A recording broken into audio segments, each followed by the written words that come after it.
Agradecer até o Pirata, porque, assim, para mim estar aqui no início do Pirata, eu não estaria, de jeito nenhum. Quando a Yara começou com as apresentações, eu queria me esconder, não tinha jeito de falar.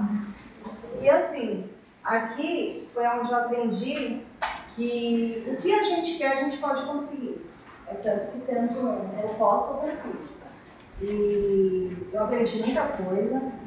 Aprendi até a me valorizar mais, porque, como a Yara fala, a gente tem que viver a vida da gente, não de repente você viver em função da vida das outras pessoas.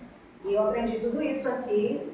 Eu cheguei aqui com a minha vida totalmente destruída, né, que no início do curso acho que assim, a gente não tem muita convivência, então você não tem como você estar falando certo tipo de coisa para as pessoas. Mas o Pirata eu aprendi a me valorizar, aprendi a respeitar também as pessoas. Quando eu entrei na sala, eu vi aquele monte de adolescentes,